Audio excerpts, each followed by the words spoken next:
Good afternoon, everybody, and welcome to the Friday edition of the Sports Beat with Richard Holdridge, presented by Georgia Alabama Sports Live. As we have got so much to talk about in the world of sports, I'm actually coming to you live rather than pre-recorded because I had a late night last night.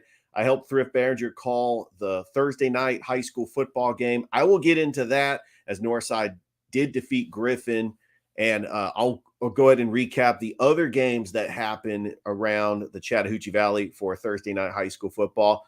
Going to lead the show off with the Thursday night game. As many of you know, I'm a San Francisco 49ers fan, and I did watch this game. Got a little nervous, but the 49ers were able to bounce back and get a big victory over the Seattle Seahawks. It does get tougher. I just want to throw that out there because they do face the Kansas City Chiefs next week, and I got plenty of time next week to preview the rematch of the Super Bowl.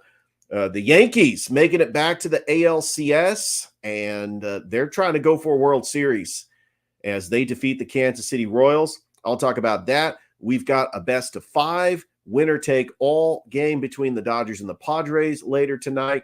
We've got some college football games, and I have my top five college football teams that are on upset alert. I will reveal that list. But without further ado, let's go ahead and get right into the show. I'm going to throw up that graphic like I always do. The San Francisco 49ers, they get a huge win over the Seattle Seahawks, and this is a one-sided rivalry. Geno Smith is 0-5 against the 49ers, and this used to be the 49ers would take on the Seahawks, the Legion of Boom, the 12th man, hostile environment. They can't seem to get the job done. Russell Wilson just all of a sudden becomes a magician and throws out just an incredible pass, and he just puts the dagger in the hearts of the 49ers. And it was like that from 2014 all the way to 2018. It was just a rivalry that was completely dominated. And let's be honest, the quarterback play for the 49ers was very inconsistent. They had incompetent quarterbacks. I mean, even when Kyle Shanahan got there in 2017, they were throwing out Brian Hoyer. Colin Kaepernick would get outplayed by Russell Wilson. You had Blaine Gabbert in part of this rivalry. He couldn't get the job done. Nick Mullins. I mean, just the play as far as quarterback goes was very subpar.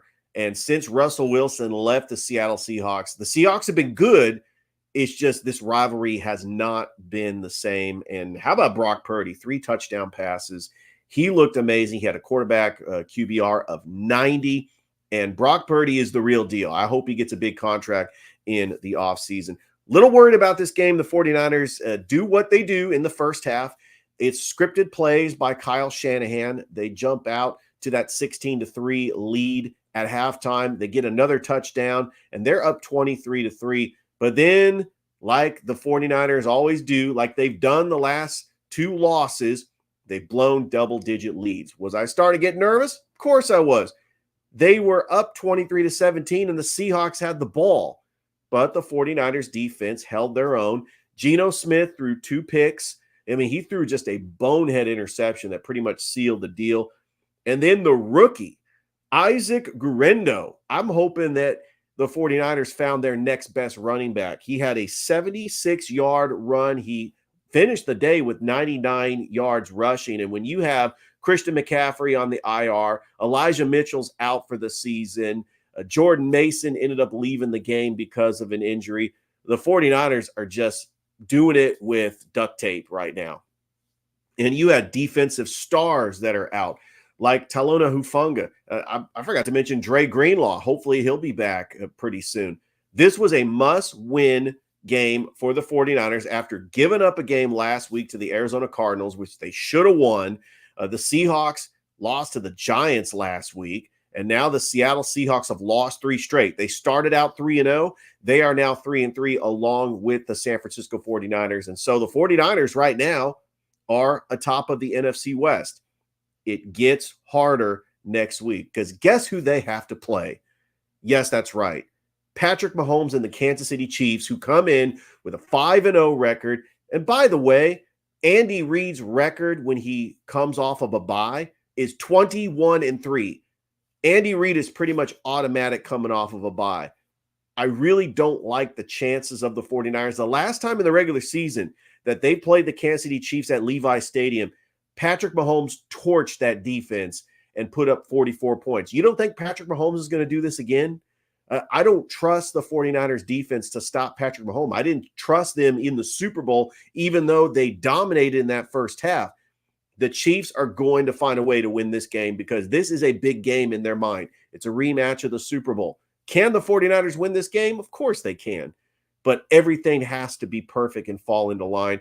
This is one of those games where I'm hoping that Christian McCaffrey comes back, but I don't think he is going to be come back.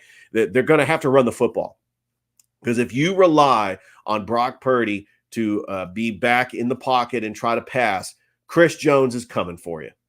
Chris Jones is probably the most clutch defensive player that I have ever seen, in the last 20 years. And I've watched Lawrence Taylor. I've watched Reggie White. I've seen Bruce Smith. I've seen some dominant defensive players when I was a kid. But a great win for the San Francisco 49ers. And I admit, I was a little nervous, but we'll go ahead and move on. Hey, we had high school football last night. How about this game on Georgia Alabama Sports Live? Northside goes to 5-2. This was a game they needed. Welcome back, Caden Clay from injury. But Caden Clay had a couple touchdown passes. He throwing the football nicely. Kingston Rivers, Jay Jackson getting involved in the offense, and the defense was able to stop the winless Griffin Bears, who are a pretty good team. And they played Stars Mill closely, but they just want to get out of Columbus. I mean, they've had some tough luck against the teams in the Chattahoochee Valley, losing to Griffin, losing to Harris County last week, and now losing to Northside. It was Northside's homecoming. A lot of fans there. WTVM was also there, and I was just privileged to call the game with Thrift Behringer. That was the second game I called yesterday, as I actually produced, and Noah Shelton called the Strong Rock Cavalry softball game. Strong Rock ends up defeating Cavalry, the third-ranked Strong Rock Patriots, defeated the fourth-ranked Cavalry Christian Lady Knights, and the score was 13-6. Cavalry was up 6-5, and then Strong Rock just pulled away with the victory. I was producing as Noah Shelton was on the call and did a fantastic job. As we got week 9 of high school football, we got some other games that I want to get to, as this game was rescheduled because of Hurricane Helene down in Casita. Big rivalry game. Buena Vista, Casita, they always come to play for this game. Marion County gets the win over Chaco. Marion County is now 3-4 on the season. Chaco falls to 2-5 as they got just a tough year so far. And then probably the most improbable win by the LaGrange Grangers. They were taking on a very tough Mary Persons team out of Forsyth. They came back from 27 down to end up beating Mary Persons. They trailed at one point 28-14. And LaGrange with Malachi Fanning Render, they look fantastic. They are now 6-2 on the season. And they face Troup County next week at Callaway Stadium in the game in Troup County. The entire town of LaGrange is going to be there. That's what it feels like whenever these two teams play each other. All right, let's go ahead. Like I talked about on the show yesterday on Georgia Alabama Sports Live's Facebook page and YouTube channel, I talked about week 9, where we're going to be, high school game day, the Midtown Showdown. You can catch it on Georgia Alabama Sports Live. I'm going to run through these fast because I already covered all these games on yesterday's show. Brookstone and Pacelli, the battle for the Brucelli Jug. Brookstone has not won this regular season game since 2020. They beat Pacelli in the playoffs. Brookstone is hoping to get that Brucelli Jug back to the campus of Brookstone. Pacelli would love to just keep it on the campus of Pacelli. And this is a big rivalry in Columbus. If you're not familiar with Columbus, Georgia, like this podcast is centered around Columbus, Georgia, but I do have an audience outside of Columbus. These are the two biggest private schools when it comes to a rivalry in Columbus. And we will be on the call, by the way, Dave Plata and Noah Shelton. Up at the county, we got undefeated Stars Mill. You remember Stars Mill, the Panthers. They went to the semifinals last year. and they are taking on the Harris County Tigers at Danny Durham Field Tiger Stadium. Calvary Christian's on the road taking on the number 2 ranked team in 3A, Westfield School. So that's going to be great. A Central homecoming taking on Carver Montgomery. Glenwood is on the road taking on Dadeville. If they win this game, they win the region. Troup County is hosting Trinity Christian. Troup County trying to get back into the win column. Auburn is hosting the winless Smith Station Panthers. Auburn is ranked number 1 in 7A for the AHSAA. Opelika is hosting Enterprise as they try to make the playoffs for the first time since 2021. You got Lee Scott. They are taking on Wadley. Beulah is taking on Childersburg. And we got Callaway on the road in Macon taking on the Rutland Hurricanes. We got Valley hosting Elmore County. We got Taylor County hosting Central. And some other games of note that I don't have a graphic for. I think that was about it. So with that being said, let's go ahead and move on to the baseball playoffs as the Cleveland Guardians defeated the Detroit Tigers 5-4 as that series is even up at 2 apiece. There will be a winner-take-all Game 5 for the right to play the New York Yankees in the ALCS. Speaking of those Yankees, winners of 27 World Series titles. They've only had 2 World Series titles in this century, but the Yankees are trying to get back to the World Series since 2009 when they won it all against the Philadelphia Phillies. They beat the Kansas City Royals 3-1, and just the resiliency of the Yankees with not having Anthony Rizzo in the lineup to win games 3 and 4 in Kansas City to advance to the ALCS, where they will face the winner of the Guardians and the Tigers. The Mets are already there. They are awaiting the winner of the Padres and Dodgers, which will play in a Game 5 winner-take-all tonight. And I love the baseball playoffs. So we got some storylines. We got some superstars. I'm hoping to see some superstars in there. And, you know, if you want to see a Subway Series, we saw that back in 2000. It didn't get a big rating, but it was exciting, you know, for the city of New York to have, you know, the Yankees and the Mets in the World Series. But I think it's going to be Yankees and Dodgers. I think the Dodgers find a way to win Game 5 at Dodger Stadium tonight. I think that the stars come out, Shohei Ohtani, Mookie Betts. Freddie Freeman was actually scratched from the lineup in Game 4. Hopefully he'll be back for the Dodgers. I mean, the Dodgers have superstars everywhere. And the one thing that makes the Dodgers great is their superstars that step up that are not the big time top of the payroll, like Will Smith, like Chris Taylor, Gavin Lux. These stars Teoscar Hernandez, he was in the home run derby. He is just a very underrated superstar. The Dodgers have the best payroll in baseball, and they only have the 1 World Series in 2020. But the Dodgers trying to get back to the World Series and try to win it all, and they are the odds-on favorite to win the World Series, by the way. All right, moving on. Let's talk some college football.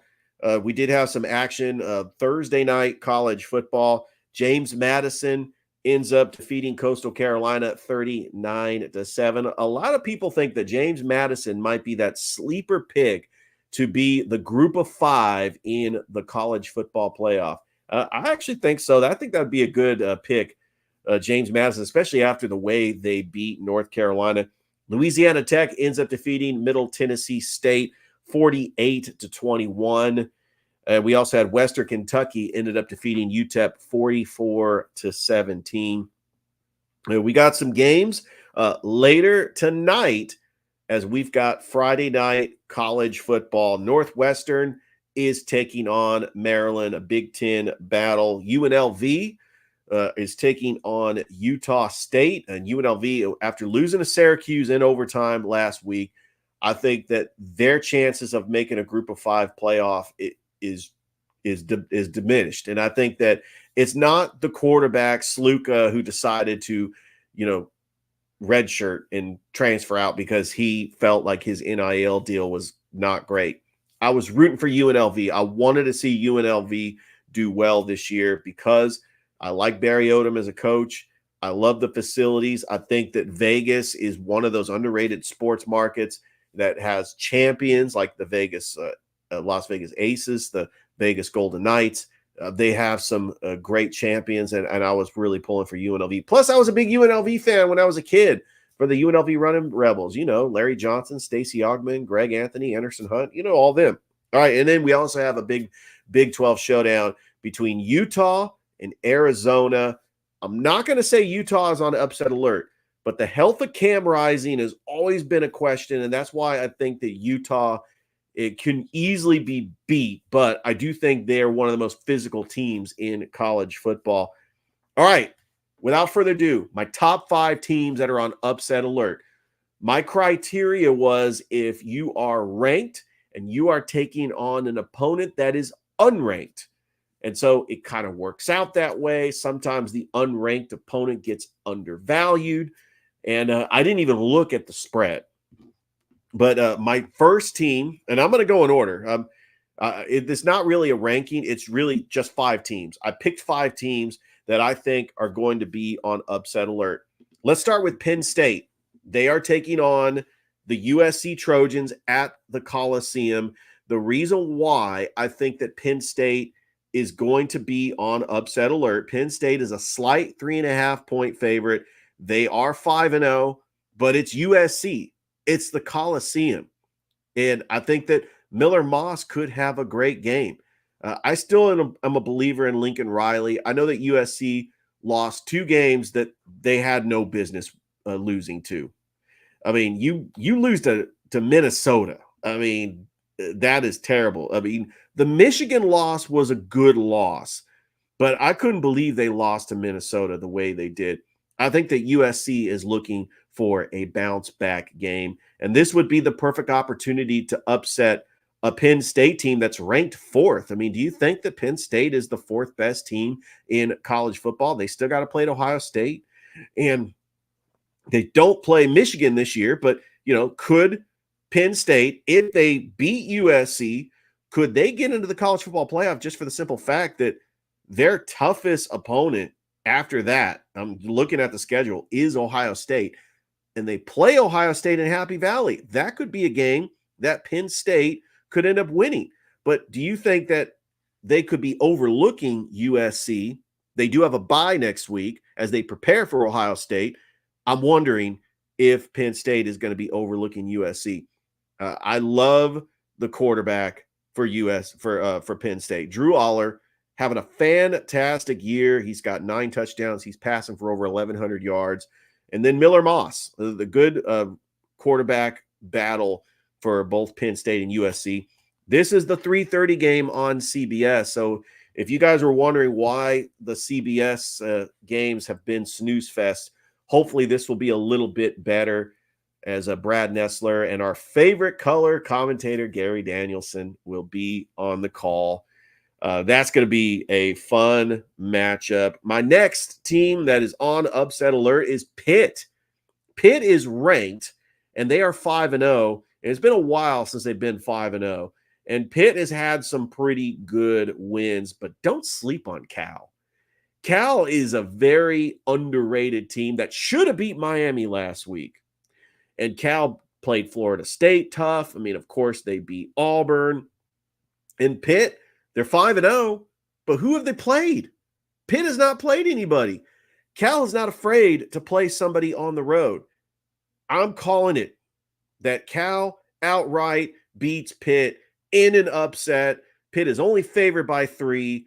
They are ranked, but Cal is unranked, and they are going to get the road victory. And, if they don't, I can come back on the show next week and say, I was wrong. Like Colin Cowherd says on Mondays, where Colin was right and where Colin was wrong. I could be wrong on this. All right, my other team that is on upset alert, Tennessee. You're probably asking, well, why is Tennessee on upset alert? They are head and shoulders better than Florida.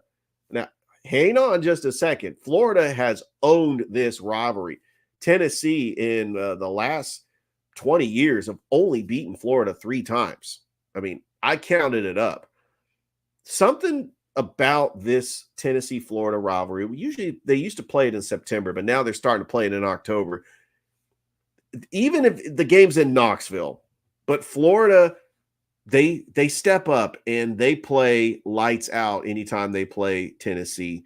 Tennessee is a 2-touchdown favorite, but it's not going to matter.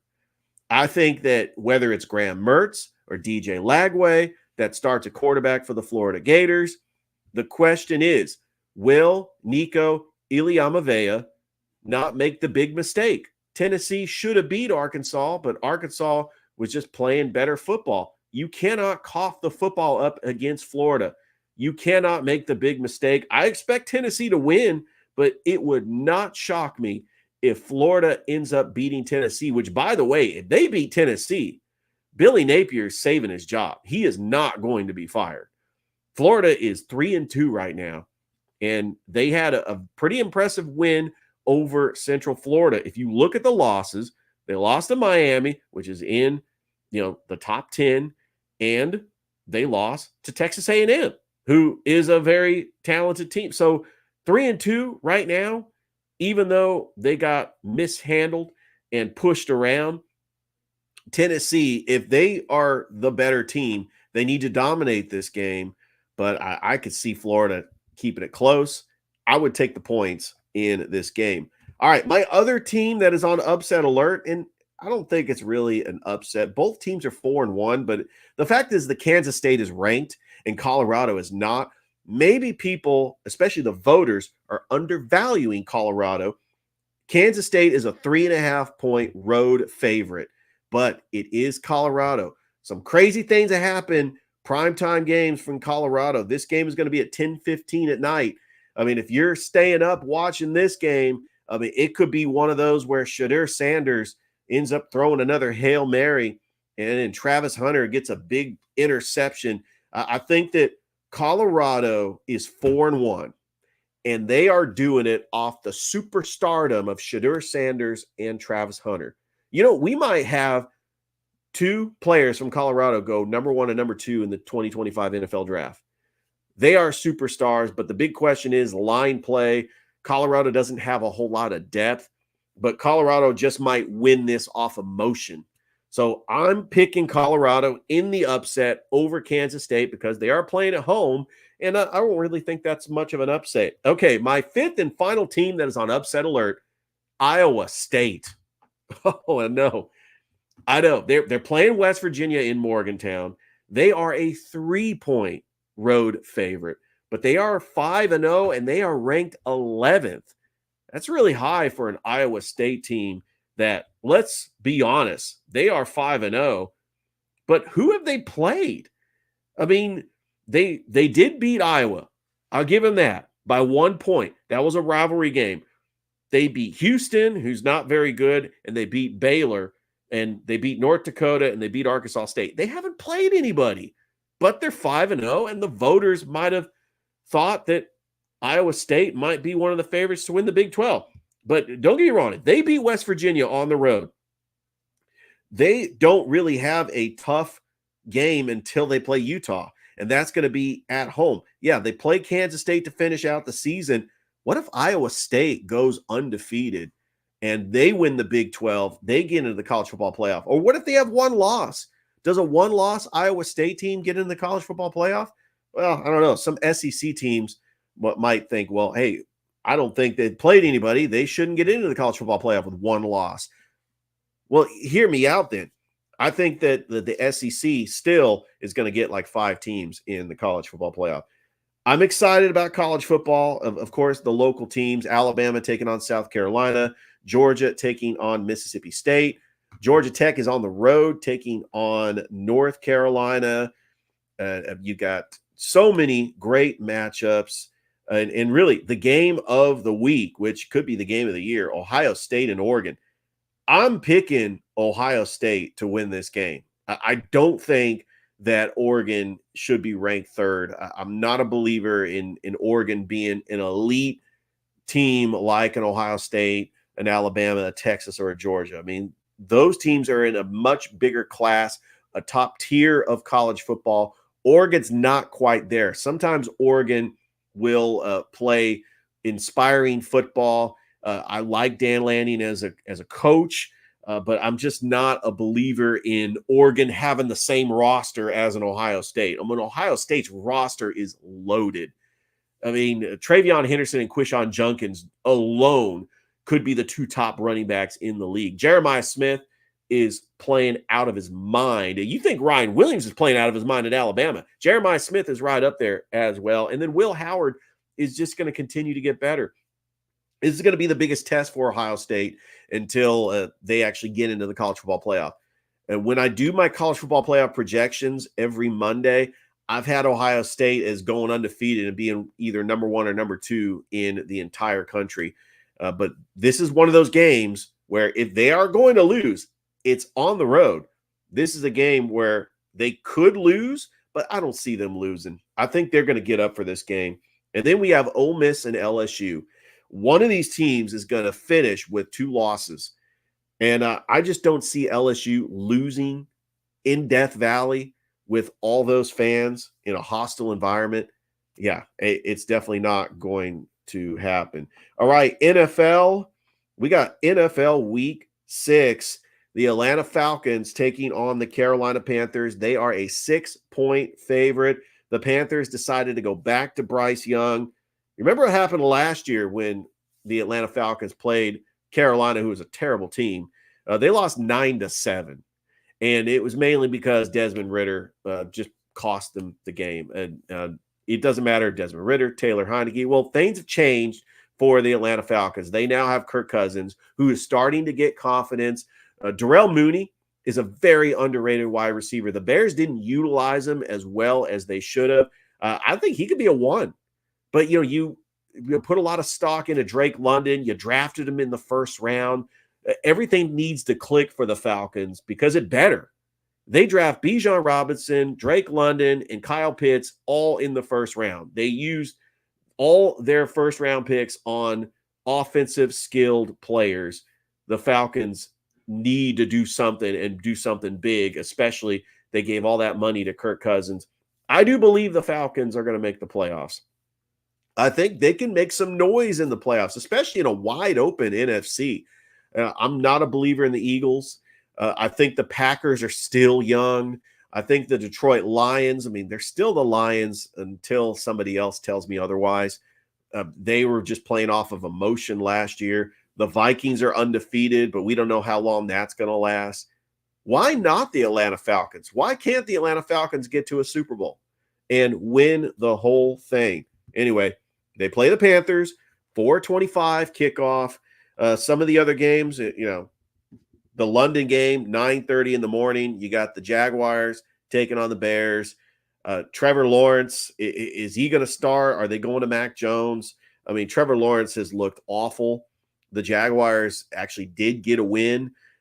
Congratulations to Callaway's Tank Bigsby. He rushed for over 100 yards. It is the Bears. Caleb Williams had his best game as a pro last week. It's going to be a good showcase. I'm actually going to say that the Bears win this game. I got the Texans and the Patriots. Texans going up to Foxborough, taking on the Patriots. Drake May will be the starting quarterback.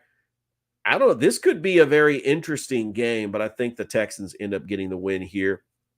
The game that should have got moved to Sunday night, the Commanders and the Ravens. You got Jaden Daniels going up against Lamar Jackson.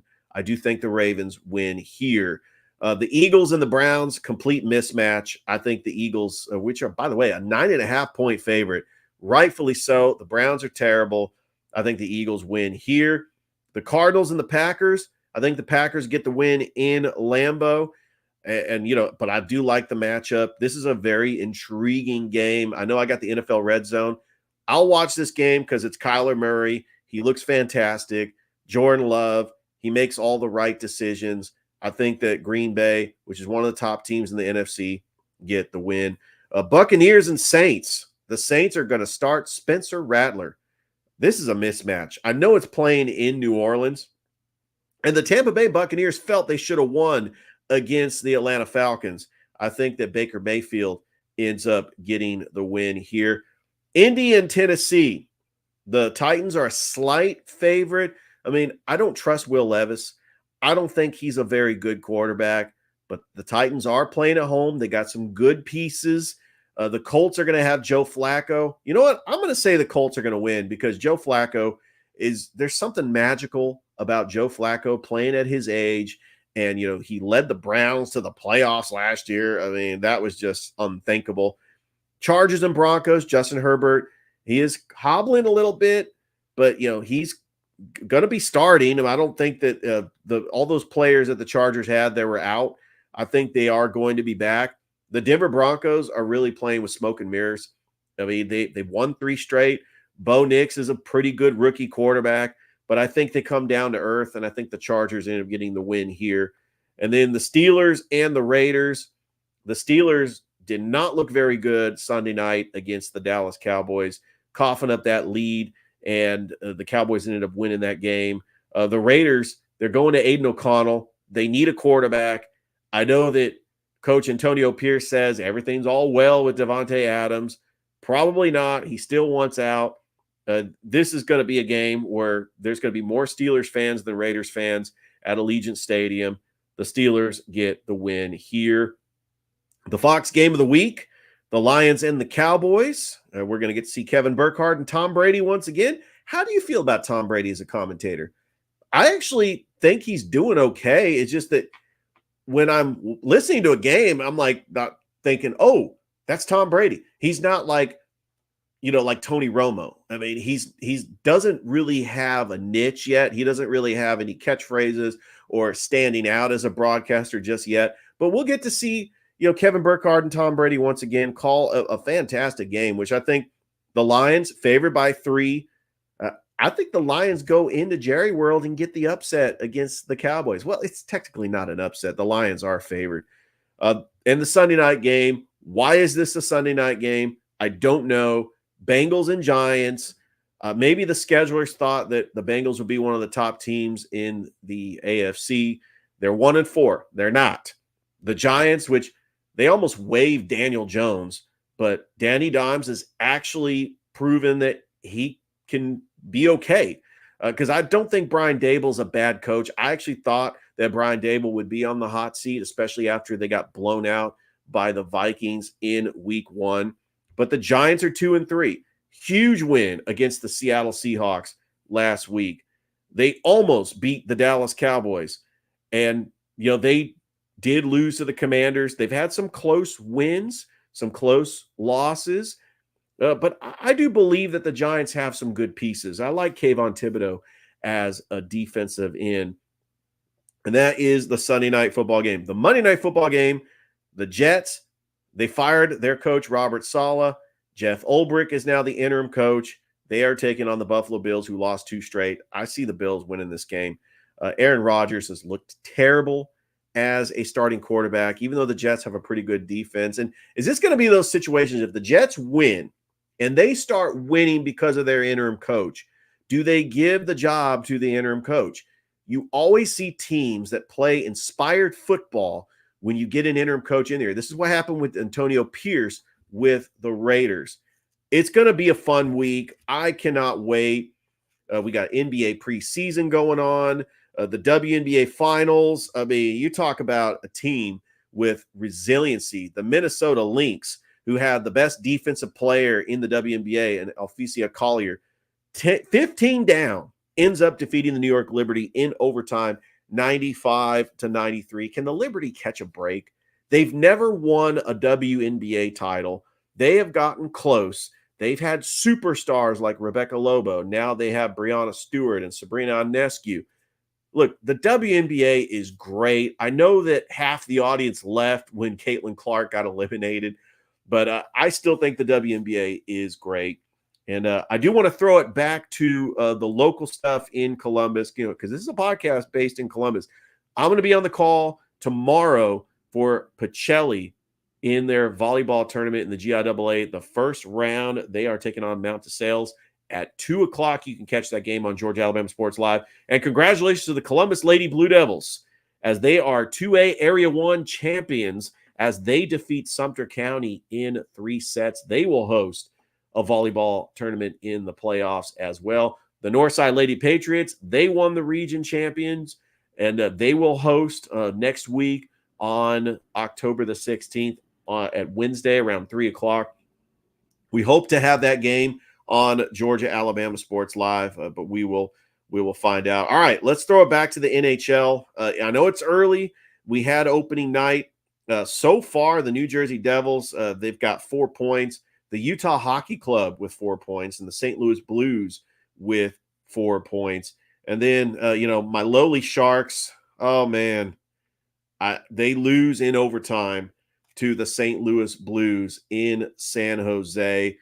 And I actually thought that the overall number 1 pick, Macklin Sabrini, was going to be the superstar. They got Will Smith from last year. He had a goal and an assist.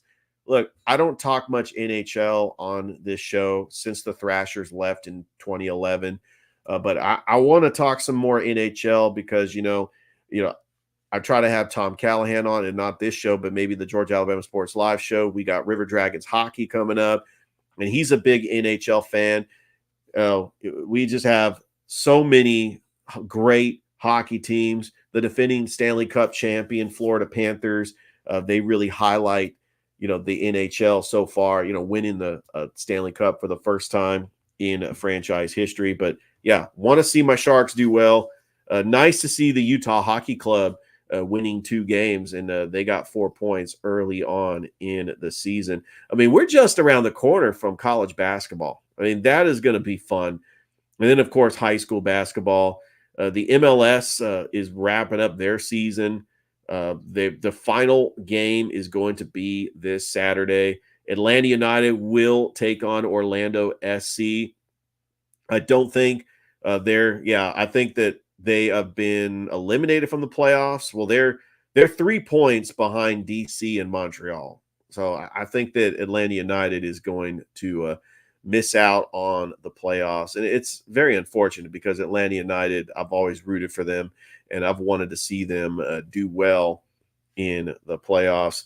I have a couple more notes before I get you out of here. Again, congratulations to the Chattahoochee Valley Sports Hall of Fame class, Tijuana Williams, Adam Thomas, Tipton Petty. We had Gary Ingram. By the way, I know I said on the show yesterday that Gary Ingram played for the Anaheim Angels. He did not. He played for the Los Angeles Dodgers. So I wanted to go ahead and correct myself. Coach Fanning, who coaches at Glenwood, and then Jim Creek, the longtime coach of the Jordan Lady Red Jackets. Well, this has been fun. I hope you enjoy your Friday. We've had a lot of fun doing this show as I just continue grinding along and putting out more content because I feel like there's just so much to put out there, and I enjoy talking sports. But it's not easy doing a podcast, especially the amount of episodes that I've published in the past 4.5 years. I know that it would be a lot easier if I had a producer, if I had a teleprompter, if I actually put in the work and did show prep. I do show prep, but not the show prep that if this was a full-time job, we would be hours in the studio doing show prep, getting ready for an hour-long show. I know that there's other shows that do that, but they are committed to that full-time.